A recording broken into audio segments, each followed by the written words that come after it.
अरे सब धन ले ला जिला तू रजनिया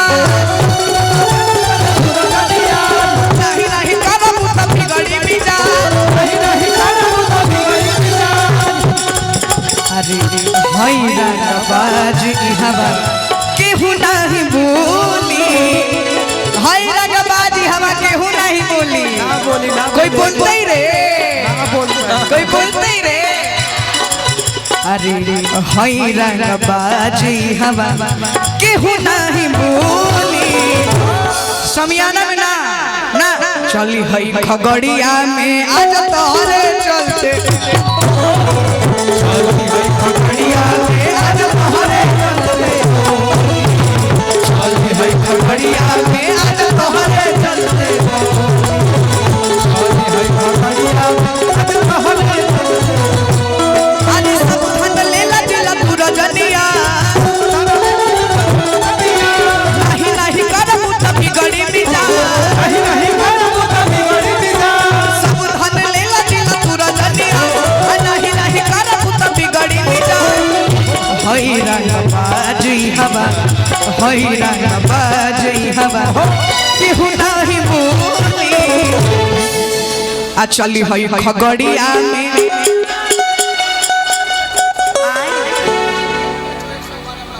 का बोलूं 112 ठीक बा तो चली हई खगड़िया में आज तोहरे चल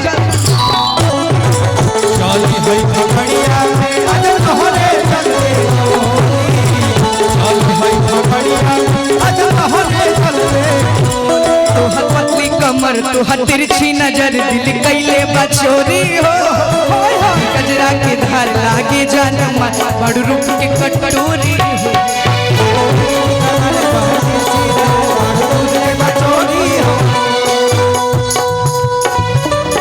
का हो वीडियो बना रहे हैं तोहर पतली कमर तोहर तिरछी नजर दिल कैले बचोरी हो गजरा के धार लागे जान मार बड़ रूप के कटोरी हो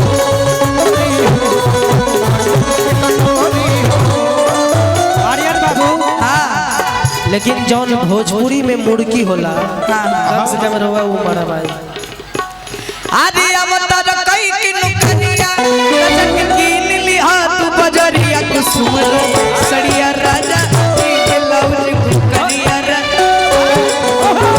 सड़िया राजा जी वाला कुकनिया कुसुम सड़िया राजा जी ब्लाउज कुकनिया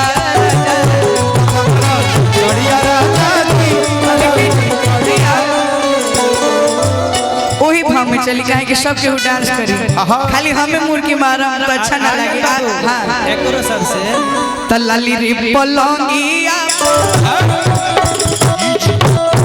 हम मुर्गी दिखाएंगे पहले लेकिन आप लोग कर लीजिए लेडीज फर्स्ट क्या भाई सही बात है ना आता है मुर्गी आप लोग को सबको मुर्गी मरवाइए आप भी मारिए और उसके बाद थोड़ा हम भी मारेंगे केहू के मुर्गी मारे आई तो अच्छा पहले आप आपको आता है मुर्गी हाँ इन लोग को आता है ये दोनों जन को बढ़िया लगेगा तो ताली जरूर बजाइए का बाबा झाड़ लेके आशीर्वाद देवे आई बनी का एकदम अच्छा बैठने के लिए अच्छा पीछे से दिख नहीं रहा 20 बड़े के साथ ओके तल्लाली रे पलंगिया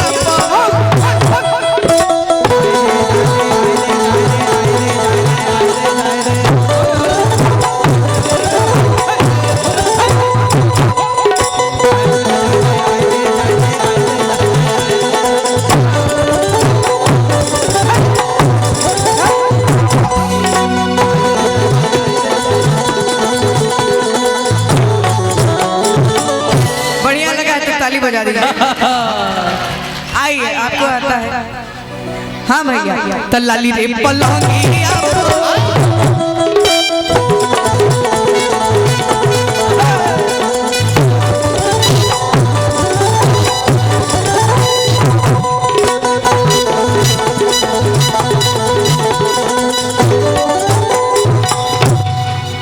वाह अच्छा लगा। अब आप लोग में से किसी को नहीं आता है? अच्छा आर्यन बाबू एक बार हम कोशिश कर रहे हैं, ठीक है? आप गाइए, हाँ। उसके बाद आप भी मारिएगा। हाँ हम तो अभी कर रहे हैं, फिर आप कराएंगे। अच्छा ठीक है। और फिर हेमंत भैया। हाँ फिर हेमंत भाई को, हाँ ओके। पहले आप पहले नहीं, पहले हम करें। हाँ देखिए आर्यन पहले भैया, हम बानी पहले भैया के, फिर हमारे बाद आप लोग का बारी।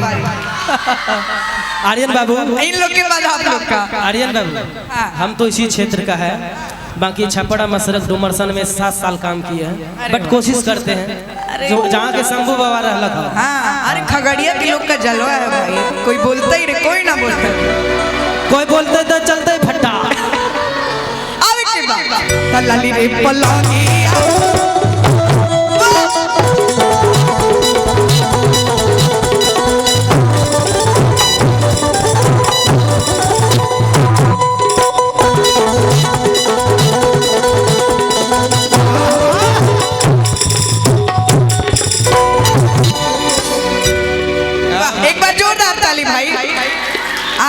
साहब को आप लोग कब से सुन रहे होंगे। एक मुर्गी आप मारिए। हाँ एकदम सही आर्यन बाबू, एक मुर्गी आप मारिए।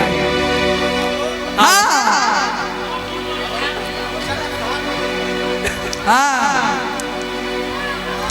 तल्लाली रे पलानी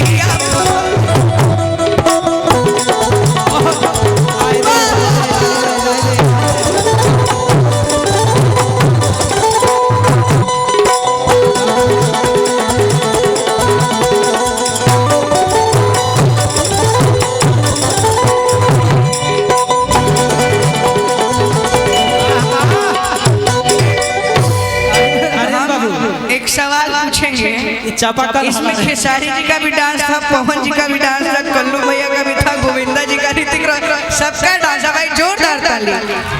कॉल किसा की हेलो हेलो एक बात पवन जी क्या बात, आए क्या बात है। एक देखिए क्या ना, आदमी का मेमोरी स्ट्रांग होना चाहिए। अब देखिए आर्यन बाबू का मेमोरी स्ट्रांग है। हेलो तन कहीं देखो मोबाइल है मैं हेलो हेलो ई में पवन सिंह ठीक बोली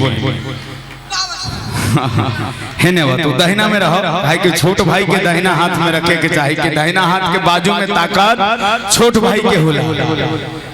अब मान लीजिए किसी मंच पर अगर पवन सिंह होते तो आर्यन बाबू के लिए एक ही डायलॉग बोलते, हेलो पवन सिंह नाम है हमारा, ठीक बा हाँ? जलते हुए दिए को परवाने क्या बुझाएंगे, जो डैश को नहीं जला पाते डैश को क्या जलाएंगे। हाँ? राल बात सवाल की बाबू रे, शेर के दुश्मन शेर होला, सियार ना, और भाई के दुश्मन भाई होला, रिश्तेदार ना।